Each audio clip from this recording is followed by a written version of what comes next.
ಇವತ್ತು ಭಾರತದ stock market ಇಷ್ಟು ಪಾಸಿಟಿವ್ ಆಗಿ ಟ್ರೇಡ್ ಆಗೋದಕ್ಕೆ ಏನು ಕಾರಣ ಅಂತ ನಿಮ್ಗೆ ಗೊತ್ತಾ? ಮಾರ್ಕೆಟ್ ಇಷ್ಟು ಪಾಸಿಟಿವ್ ಆಗಿ ಟ್ರೇಡ್ ಆಗೋದಕ್ಕೆ ಮೇಜರ್ ಆಗಿ 3 ಕಾರಣಗಳಿವೆ. ಮೊದಲನೇ ಪಾಯಿಂಟ್ ಬಂದ್ಬಿಟ್ಟು ಪಂಚರಾಜ್ಯ ಎಲೆಕ್ಷನ್. ಕಳೆದ ತಿಂಗಳಲ್ಲಿ 5 ರಾಜ್ಯಗಳಲ್ಲಿ ಎಲೆಕ್ಷನ್ ನಡೆದಿತ್ತು. ಈ 5 ರಾಜ್ಯಗಳಲ್ಲಿ BJP 3 ರಾಜ್ಯಗಳಲ್ಲಿ ಪ್ರಚಂಡ ಬಹುಮತವನ್ನು ಸಾಧಿಸಿದೆ. ಒಂದು ಅಸ್ಸಾಮಲ್ಲಿ, ಇನ್ನೊಂದು ಪಶ್ಚಿಮ ಬಂಗಾಳಲ್ಲಿ, ಮೂರನೇದು ಪಾಂಡಿಚೇರಿಯಲ್ಲಿ. ಸೊ ಇದು ಮಾರ್ಕೆಟ್ನಲ್ಲಿ ಶಾರ್ಟ್ ಟರ್ಮಲ್ಲಿ ಒಂದು ಪಾಸಿಟಿವ್ ಸೆಂಟಿಮೆಂಟನ್ನು ಕ್ರಿಯೇಟ್ ಮಾಡಿದೆ. ಅದಕ್ಕೋಸ್ಕರ ಇವತ್ತು ಮಾರ್ಕೆಟು ಮೇಲ್ಗಡೆ ಹೋಯಿತು. ಎರಡನೇ ಪಾಯಿಂಟ್ ಬಂದ್ಬಿಟ್ಟು ಪಾಸಿಟಿವ್ Q4 ರಿಸಲ್ಟ್. ಇತ್ತೀಚಿನ ದಿನಗಳಲ್ಲಿ ಭಾರತದ ಟಾಪ್ ಕಂಪ್ನಿಗಳ Q4 ರಿಸಲ್ಟ್ ಬಿಡುಗಡೆ ಆಗ್ತಿದೆ. ಅದರಲ್ಲಿ ಕೆಲವೊಂದಿಷ್ಟು ಕಂಪ್ನಿಗಳು ತುಂಬ ಚೆನ್ನಾಗಿ ಪರ್ಫಾರ್ಮೆನ್ಸ್ ಮಾಡ್ತಾ ಇದ್ದಾವೆ. ಸೊ ಮಾರುತಿ ಸುಜುಕಿ ಇತ್ತೀಚೆಗೆ Q4 ರಿಸಲ್ಟ್ ತುಂಬ ಚೆನ್ನಾಗಿ ಬಂದಿದೆ.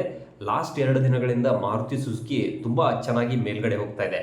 ಇವತ್ತು BHEL ಇದ್ರ Q4 ರಿಸಲ್ಟ್ ಇತ್ತು. ಅದಕ್ಕೋಸ್ಕರ ಇವತ್ತು ಸ್ಟಾಕ್ 5% ಅಪ್ಸೈಡ್ ಮೂಮೆಂಟಮನ್ನು ತೋರಿಸಿದೆ. ಇದು ಕೂಡ ಮಾರ್ಕೆಟ್ ಮೇಲ್ಗಡೆ ಹೋಗೋದಕ್ಕೆ ಸಪೋರ್ಟ್ ಮಾಡಿದೆ. ನೆಕ್ಸ್ಟ್ ಪಾಯಿಂಟ್ ಬಂದ್ಬಿಟ್ಟು ವ್ಯಾಲ್ಯೂ ಬೈಯಿಂಗ್. ವ್ಯಾಲ್ಯೂ ಬೈಯಿಂಗ್ ಅಂತಂದರೆ ಯಾವಾಗ ಕ್ವಾಲಿಟಿ ಸ್ಟಾಕ್ಸ್ಗಳು ಶಾರ್ಟ್ ಟರ್ಮ್ ಪ್ರಾಬ್ಲಮಿಂದಾಗಿ ಕೆಳಗಡೆ ಬಂದಿರ್ತವೆ, ಅಂಥ ಸಂದರ್ಭದಲ್ಲಿ ನೀವೇನಾದರೂ ಕ್ವಾಲಿಟಿ ಸ್ಟಾಕ್ಸ್ಗಳನ್ನು ಲಾಂಗ್ ಟರ್ಮ್ ವಿಷನ್ ಇಟ್ಕೊಂಡು ಬೈ ಮಾಡಿದೆ ಅಂದರೆ for that we call it as a value buying ಅಂತ ಕರಿತೀವಿ.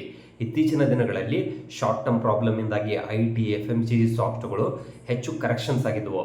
ಆದರೆ ಲಾಸ್ಟ್ ಒಂದು 2-3 ದಿನಗಳಿಂದ IT ಮತ್ತು FMCG ಸ್ಟಾಕ್ಸ್ಗಳಲ್ಲಿ ಒಳ್ಳೆ ವ್ಯಾಲ್ಯೂಮ್ ಬಿಲ್ಡಪ್ ಆಗ್ತಿದೆ. ಜನ ಹೆಚ್ಚು ಬೈ ಮಾಡೋದಕ್ಕೆ ಇಂಟ್ರೆಸ್ಟ್ ತೋರಿಸ್ತಾ ಇದ್ದಾರೆ. ಅದಕ್ಕೋಸ್ಕರ ಈ ಪಾಯಿಂಟ್ನು ಕೂಡ ಮಾರ್ಕೆಟ್ ಮೇಲ್ಗಡೆ ಹೋಗೋದಕ್ಕೆ ತುಂಬ ಸಪೋರ್ಟ್ ಮಾಡ್ತು.